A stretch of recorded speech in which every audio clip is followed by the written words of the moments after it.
সম্প্রতি নিজের জন্মদিন উদযাপনে এসে ভবিষ্যৎ পরিকল্পনার কথা এবং নানা বিষয়ে আড্ডা দিলেন অভিনেত্রী সোহিনী গুহ রয়। শুনে নেব কি বললেন তিনি। ছোটবেলার জন্মদিন যে ছোটবেলার মতো ছিল, বেশ ভালো করে আমরা মানে বাড়িতে এনজয় করতাম। বাড়িতে আমাদের মানে বাড়ির কাছাকাছি যারা থাকতো, আমাদের রিলেটিভসরা সবাই আসতো। এখন আমরা একটু বড় হয়ে গেছি, এখন একটু বন্ধু বান্ধবদের সাথে এনজয় করতে বেশি ভালো লাগে। মা বাবার সঙ্গে সবার আগে সেলিব্রেট করতেই হবে, কেক কাটতে হবে, মা বাবার আশীর্বাদ নিয়ে তারপর আমরা বন্ধুদের সঙ্গে সেলিব্রেট করি। এটা সবাই করে এখন। জন্মদিন মানে একটা খুব স্পেশাল জিনিস, হয়তো জন্মদিনের বিশেষ মুহূর্ত কোনটা, মানে এইটা না হলে জন্মদিন ইনকমপ্লিট, এরকম কি মনে হয়?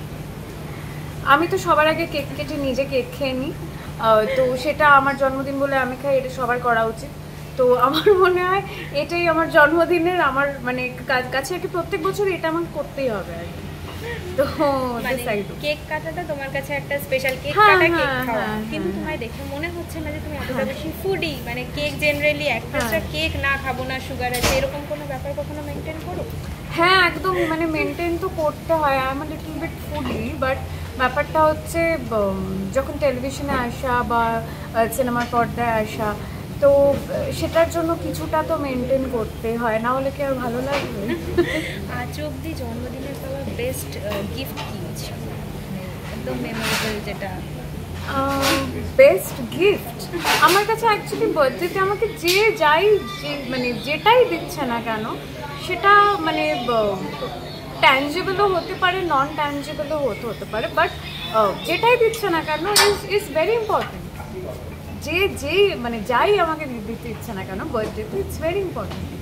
মানে খুব সাধারণভাবে নিজের জন্মদিনটাকে পৌঁছে যাচ্ছে। আচ্ছা, এই যে লোকের ঘরে ঘরে এখন যে তুমি পৌঁছে গেছো দ্বিতীয় বসন্তর হাত ধরে, এতগুলো বসন্ত পেরিয়ে এই বসন্ত, এই জন্মদিন, তো এই জন্মদিন এই বছরের বিশেষ মুহূর্ত কি ছিল?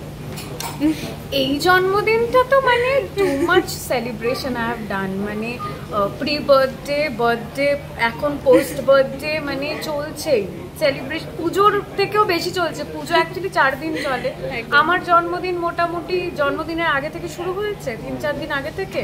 আর আজকে তো 28, মানে আমার জন্মদিন ছিল 19th, মানে তোমরাই বুঝে নাও যে আমার যে ফেস্টিভ্যাল চলছে এটা কবে গিয়ে শেষ হবে আমি জানি না, কিন্তু যাই হোক, মানে দুর্গাপুজোর মতো এপিসোড ওয়াইজ চলছে। দুর্গাপুজো থেকে বেশি 4 দিন পুজো থাকে, আমার জন্মদিন দেখো একদম।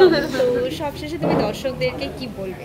সবশেষে দর্শকদেরকে এটাই বলবো, আপনারা যেরকম ভাবে আমার পাশে ছিলেন, আগামীকালেও আমি আশা করব আপনারা আমার পাশে থাকবেন এবং এভাবেই ভালোবাসতে থাকবেন। Thank you. পরবর্তী আপাতত যারা আমার অডিয়েন্স আছে তাদেরকে আমি এটাই বলবো যে আপনারা আমার সিরিয়ালটাই আগে দেখুন, আমার পাশে থাকুন, পরবর্তী যাই আসবে অফকোর্স আপনারা তো জানতেই পারবেন আমার ফেসবুকে আর ইনস্টাগ্রামে। আর মুভি কি আসছে? হ্যাঁ, মুভি কি আসছে? মুভির কথা আমি বলছি যে পরবর্তী যেটাই আসবে না কেন, সিরিয়াল তো দেখা এখন আমি এটা করছি, তো মুভি যেটাই আসবে না কেন আপনারা ঠিক খবর পাবেন ফেসবুক আর ইনস্টাগ্রাম পেজে, চোখ রাখুন। উৎসবে উপহারে নিত্য প্রয়োজনে শাড়ি ও রেডিমেড পোশাকের একমাত্র ঠিকানা রাজলক্ষ্মী, হিন্দ মোটর স্টেশনের নিকটে।